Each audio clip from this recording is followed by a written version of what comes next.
Hello and welcome to this week's edition of Newsgram. Traveling through the island of Great Britain, you're definitely going to find it hard to miss the dotted remains of the Roman Empire. I mean, the Romans ruled Britain for nearly 400 years, and one day, I'm going to talk J.T. Crowley into taking me on a tour. J.T. Crowley is the host of Talking Books on webtalkradio.com, but I digress. The point is, there are plenty of Roman ruins and attractions to discover, and I don't know about you, but when I see ancient remnants of a bygone era, all I can think about is what it must have been like to live back then. Imagine being a soldier stationed on Hadrian's wall, sworn to protect the Romans from the barbarians. I was recently on Hadrian's wall. There is a great interest in it because it's a very popular walking place. That is Margaret, or M.E.Taylor as she's known by her pen name. She's a native of Gloucestershire. And when you're surrounded by these kinds of ruins, you can't help but be curious about their origins, or the area's Roman ancestry, and what life may have been like back in the day. Well, obviously, I live in Britain, and all my life I've been very aware of the Roman remains. And the thing is, the Romans built in stone, so there's quite a lot of it left lying around. And I started thinking about who the people were who occupied these buildings. Many people, of course, remained native Romans, but when the invasion happened in AD 43, the Romans set about convincing the natives to live the Roman lifestyle and encouraged them to live in stone-built or brick-built houses and in towns, which they hadn't done so before. And that's really how I started thinking about them. And it was that curiosity that drove her to write the book Brothers, about life in Roman Britain. It's also about betrayal, treachery, stolen gold, hidden treasure, and forbidden love. I said the story to start towards the end of the 1st century, when a family of Romans, the father, Lucius Marcius, had offended his emperor.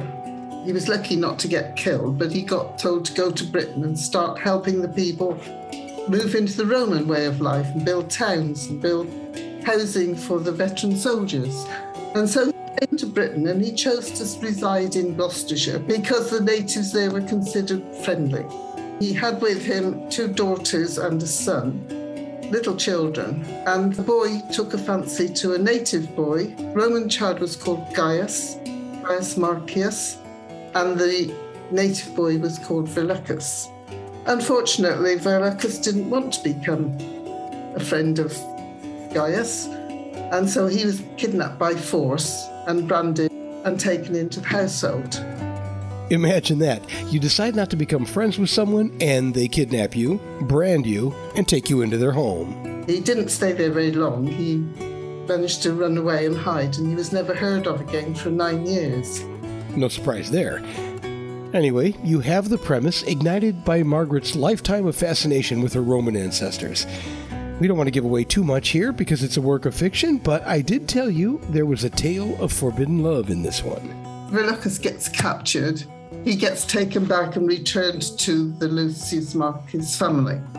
It is there that he meets the daughter of the household, who is a young lady. Now she's about 14 years old, and she had been betrothed to a man who was amongst the Roman army.